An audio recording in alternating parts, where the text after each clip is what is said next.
1994ರ February 22ರಂದು Patna high court ಐತಿಹಾಸಿಕ ತೀರ್ಪೊಂದನ್ನು ನೀಡಿತು. ಆ ತೀರ್ಪಿನಲ್ಲಿ ಏನಿತ್ತು ಅಂದ್ರೆ ಆರ್ಎಸ್ಎಸ್ ತನ್ನ ಸದಸ್ಯರಿಂದ ಪಡೆಯುವಂತಹ ಗುರುದಕ್ಷಿಣೆ ಆದಾಯ ತೆರಿಗೆಯ ವ್ಯಾಪ್ತಿಗೆ ಒಳಪಡುವುದಿಲ್ಲ ಅಂತ.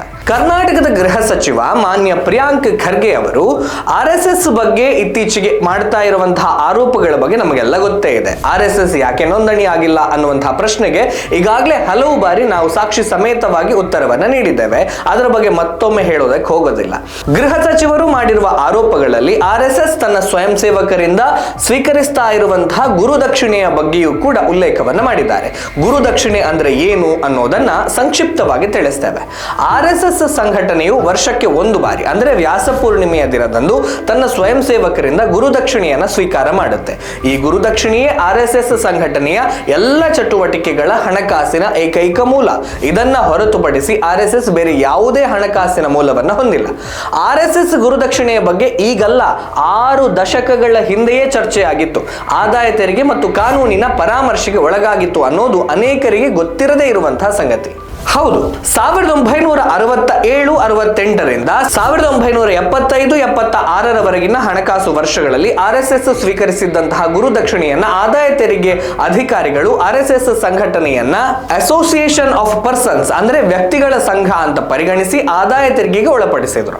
ಆದರೆ ಮೇಲ್ಮನವಿ ಸಹಾಯಕ ಆಯುಕ್ತರು ಹಾಗೂ ಆದಾಯ ತೆರಿಗೆ ಮೇಲ್ಮನವಿ ನ್ಯಾಯಮಂಡಳಿ ಆರ್ಎಸ್ಎಸ್ ತನ್ನ ಸದಸ್ಯರಿಂದ ಸ್ವೀಕರಿಸ್ತಾ ಇರುವಂತಹ ಗುರುದಕ್ಷಿಣೆಯನ್ನ ಪ್ರಿನ್ಸಿಪಲ್ ಆಫ್ ಮ್ಯೂಚುಯಾಲಿಟಿ ಅಂದರೆ ಪರಸ್ಪರತೆಯ ತತ್ವವನ್ನು ಅನ್ವಯಿಸಿ ಆದಾಯ ತೆರಿಗೆ ಅಧಿಕಾರಿಗಳ ನಿರ್ಧಾರವನ್ನು 1980ರಲ್ಲಿ ರದ್ದುಗೊಳಿಸಿತ್ತು. ಇಲ್ಲಿ ಪ್ರಿನ್ಸಿಪಲ್ ಆಫ್ ಮ್ಯೂಚುಯಾಲಿಟಿ ಅಂದ್ರೆ ಏನು ಅಂತ ನಿಮಗೆ ಡೌಟ್ ಇರಬಹುದು.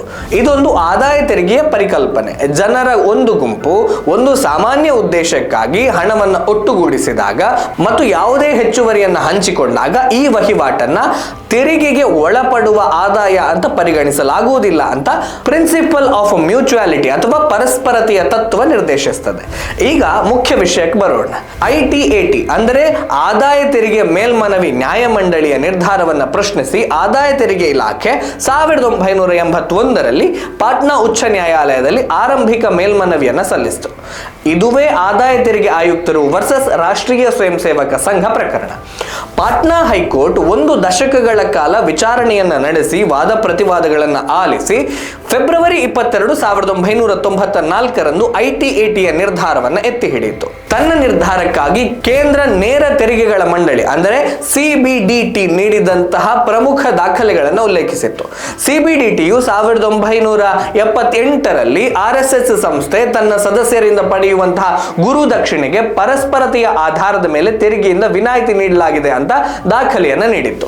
ಇದೇ ದಾಖಲೆಯ ಆಧಾರದ ಮೇಲೆ ಪಾಟ್ನಾ ಹೈಕೋರ್ಟ್ ಆರ್ಎಸ್ಎಸ್ ಪರವಾಗಿ ತೀರ್ಪನ್ನು ನೀಡಿ ಸಂಘಟನೆ ಸ್ವೀಕರಿಸುವಂತಹ ಗುರುದಕ್ಷಿಣೆಯು ಆದಾಯ ತೆರಿಗೆಯ ವ್ಯಾಪ್ತಿಗೆ ಒಳಪಡುವುದಿಲ್ಲ ಅಂತ ದೃಢಪಡಿಸಿತು. ಪ್ರಿಯಾಂಕ್ ಖರ್ಗೆ ಅವರು ಆರ್ಎಸ್ಎಸ್ ಸರಸಂಘ ಚಾಲಕರಿಗೆ ಪತ್ರ ಬರೆಯುವ ಮೊದಲು ತಮ್ಮ ಸರ್ಕಾರದ ಕಾನೂನು ಸಲಹೆಗಾರರ ಜೊತೆಗೆ ಈ ಬಗ್ಗೆ ಸಲಹೆ ಕೇಳಿದ್ರೆ ಸಾಕಿತ್ತು. ಅವರೇ ಈ ಎಲ್ಲ ವಿಚಾರಗಳನ್ನು ಅವರಿಗೆ ಹೇಳುತ್ತಾ ಇದ್ರು. ಆದ್ರೆ ಏನ್ ಮಾಡೋಣ, ಅವರಿಗೆ ಈಗ ಬೇಕಿರುವಂತದ್ದು ಪ್ರಚಾರ ಅಷ್ಟೇ. ಅಂದಹಾಗೆ ಆರ್ಎಸ್ಎಸ್ ಕಾರ್ಯಚಟುವಟಿಕೆಗಳಿಂದ ಹಿಡಿದು ಹಣಕಾಸಿನ ಚಟುವಟಿಕೆಗಳವರೆಗೆ ಎಲ್ಲವೂ ಕೂಡ ಸರ್ಕಾರದ ಕಾನೂನಿನ ಪರಾಮರ್ಶೆಗೆ ಒಳಗಾಗಿದೆ. ಈ ಎಲ್ಲ ಪರಾಮರ್ಶೆಗಳಲ್ಲೂ ಕೂಡ ಆರ್ಎಸ್ಎಸ್ ಗೆದ್ದಿದೆ ಅನ್ನೋದು ಇಲ್ಲಿ ಉಲ್ಲೇಖನೀಯ ಅಂಶ. ಅಂದಹಾಗೆ ಗುರುದಕ್ಷಿಣೆ ಲೆಕ್ಕಾಚಾರ ಕೂಡ ಪ್ರತಿ ವರ್ಷ ಇಂಟರ್ನಲ್ ಆಡಿಟ್ ಆಗುತ್ತೆ ಅಂತ ಆರ್ಎಸ್ಎಸ್ ನ ಮುಖ್ಯಸ್ಥರೇ ಹೇಳಿದ್ದಾರೆ.